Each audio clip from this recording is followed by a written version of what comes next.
Mira esta esponja. Imagínate que es tu hígado. Su diseño es perfecto, es flexible, absorbe nutrientes y además procesa la energía. Pero si tienes lo que llamamos hígado graso, tu realidad se parece más a esto otro.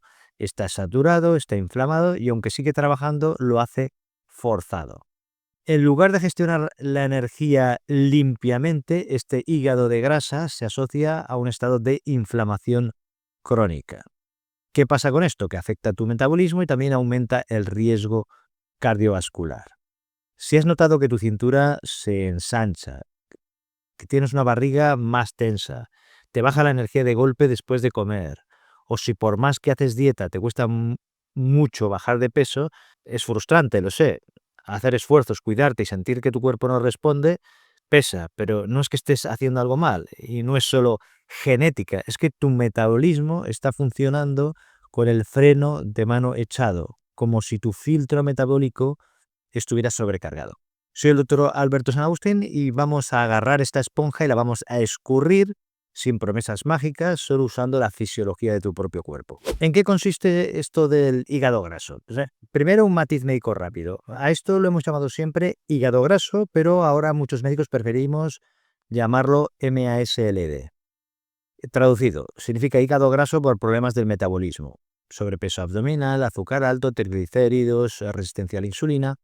Bueno, ¿y por qué te cuento yo ahora esto? Pues porque el problema no es solo la grasa, es el metabolismo en general.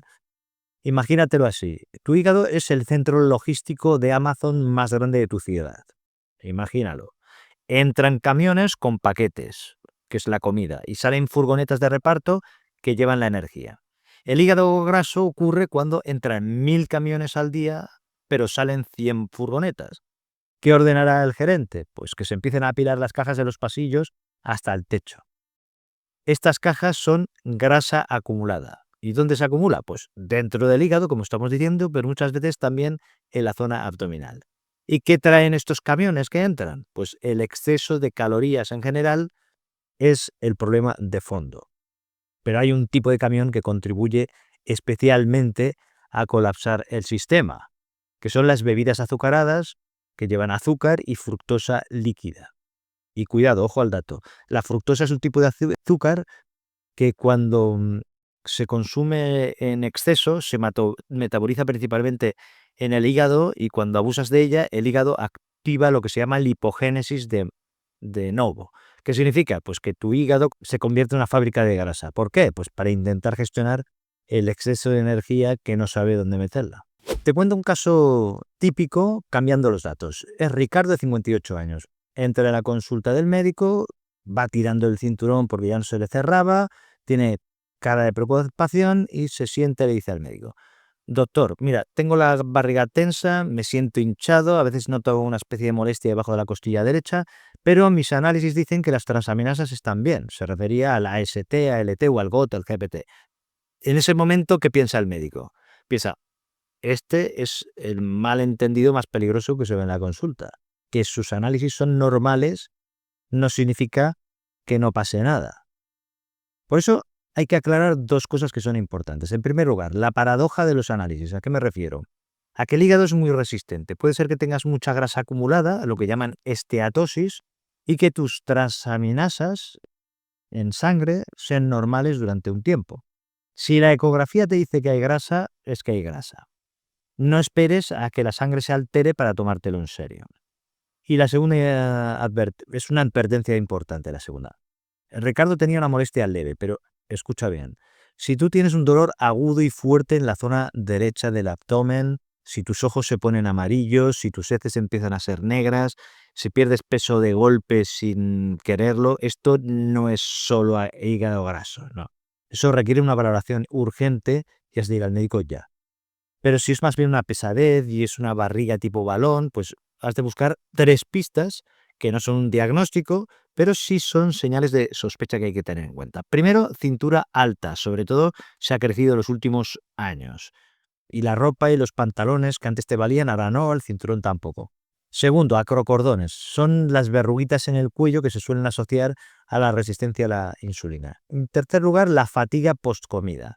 Es un bajón tremendo a los 30 minutos, después de comer, que es frecuente esto en la resistencia a la insulina, aunque también hay que decir que no es exclusivo de ella. Si te identificas con esto, pues pasamos a un protocolo práctico, unos pasos que puedes hacer. El paso número 1, cerrar la entrada, es decir, hacer una dieta que sea realista. Para vaciar el almacén, lo que hay que hacer primero es frenar la entrada de mercancía. Entonces, el enemigo número 1 son las bebidas azucaradas. Los zumos, aunque sean naturales, los refrescos y todo lo que sea beber azúcar. Beber las calorías es la vía más rápida para que satures tu hígado. El enemigo número 2, el alcohol frecuente. Si bebes alcohol cada día, este protocolo no te va a funcionar igual, porque el alcohol tiene prioridad metabólica y frena la quema de grasa. ¿Qué es lo que tienes que hacer? Pues ten en cuenta que la fruta se mastica y que el agua es tu bebida principal. El enemigo número 3 son las harinas refinadas, sobre todo el pan blanco, la bollería. Energía rápido que sobra y que se almacena. ¿Y los huevos? ¿Qué pasa con los huevos? Seguro que te estás preguntando. ¿Y el colesterol, doctor? Bueno, en el contexto de una dieta real, es decir, que tenga verduras, legumbres, pescado, el huevo no suele ser el culpable del hígado graso. El problema suele ser el exceso de energía global y el consumo de ultraprocesados. De hecho, la yema de huevo tiene colina, que es un nutriente que ayuda a exportar, a sacar grasa del hígado. Tanto es así que el déficit de colina se ha asociado con empeoramiento de algunas esteatosis hepáticas en algunos casos. Pero bueno, no culpes a la tortilla de lo que hace el donut. Te pongo un dato orientativo. Las guías médicas indican que una reducción del 5 o 7% de tu peso corporal hace que ya se observe una mejoría en la grasa del hígado. Si llegas al 7 al 10%, puedes mejorar incluso la inflamación. No hace falta un cambio brutal, lo que hace falta es un cambio lento, aunque sostenido. El paso número 2, abrir la salida, el vaciado. ¿A qué me refiero? Pues que ya hemos cerrado el grifo en el paso anterior, pues ahora, ¿cómo sacamos las cajas viejas que están ahí amontonadas en el almacén? Pues necesitamos déficit energético y para muchas personas también ayudar a que la insulina no esté constantemente alta. ¿Cómo lo podemos hacer? Pues una opción simple que tiene buenos resultados en los estudios es el ayuno nocturno de 12-14 horas. No hace falta más. Cenar pronto y no desayunar nada más levantarte. También podríamos incluir eso. En estas horas de vacío lo que haces es facilitar que tu cuerpo use las reservas. Pero cuidado. Cuidado si tienes diabetes o tomas medicación para la diabetes, sobre todo insulina y sulfonilureas. No hagas ayunos, ni cambies de horarios de comida, ni cosas de estas sin hablar antes con tu médico para que te controle, porque podrías sufrir una hipoglucemia peligrosa, una bajada de azúcar importante. Si es tu caso, pues concéntrate en la calidad de la comida y te olvidas del ayuno por ahora. Para el resto, pues 12 horas de descanso digestivo podría ser un gran punto de partida, sobre todo conforme avanza la edad, porque tampoco interesa prolongar mucho este ayuno conforme nos hacemos mayores. El paso número 3 son los ayudantes. Serían el ejercicio y los suplementos. La pregunta es, ¿hay algo que acelere el vaciado del almacén? Pues sí, y no es un suplemento mágico, porque la dieta es el 80% en este caso, pero sí que tenemos unos aceleradores. En primer lugar, el movimiento, que sería como una furgoneta extra. Aquí hay dos tipos de ayuda. La primera es caminar 10-15 minutos justo después de las comidas. Esto ayuda mucho a aplanar la curva de la glucosa, del azúcar, después de comer. Es como si contrataras furgonetas de reparto extra justo cuando llegan los camiones. La segunda forma de movimiento es importante, que es el ejercicio de fuerza o de resistencia. Aquí no estoy hablando de levantar 50 kilos en un gimnasio ni cosas de este tipo. Hablo más bien de trabajar tus músculos con fuerza, sentadillas, bandas elásticas, subir escaleras con carga. ¿Y por qué es bueno esto? Porque el músculo es uno de los mejores consumidores de glucosa de tu cuerpo y cuanto más músculo activo tengas, mejor gestiona tu cuerpo la insulina. De hecho, las guías médicas más recientes lo que recomiendan como intervención de primer nivel para el hígado graso es el movimiento. ¿Qué pasa si tienes dolor y movilidad reducida? Pues incluso estar de pie unos minutos después de comer o hacer ejercicios de brazos sentados con una botella de agua, cosas ligeras, pues eso ya activa esta respuesta muscular. Esto sirve. Es decir, que no necesitas un gimnasio, incluso con limitaciones puedes activar tus músculos y hacer que trabajen. En segundo lugar, el café. Pues hay múltiples estudios, incluidos metaanálisis, que asocian el consumo moderado de café con mejor salud hepática. Si lo toleras bien y no te da ansiedad ni reflujo, pues puede ser un buen aliado el consumir café. 1, 2 tazas ya bastan y es perfecto, no hace falta forzarlo.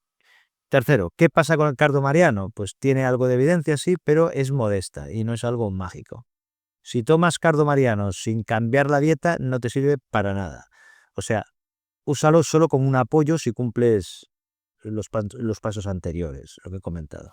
¿Cuál es el verdadero peligro del hígado graso? En realidad no es la grasa en sí, porque tener grasa en el hígado muchas veces puede ser reversible. El hígado es agradecido. El verdadero peligro está en la cicatriz que puede empezar a haber, en lo que llamamos fibrosis. Si la grasa se queda años, inflama el tejido y al final crea cicatrices. Y la cicatriz no se va tan fácil. Por eso tu objetivo no es solo bajar barriga, es evitar que esa grasa se convierta en una fibrosis.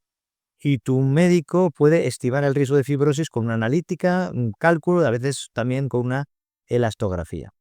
Y casi siempre el motor que empuja la grasa hacia la fibrosis es la resistencia a la insulina.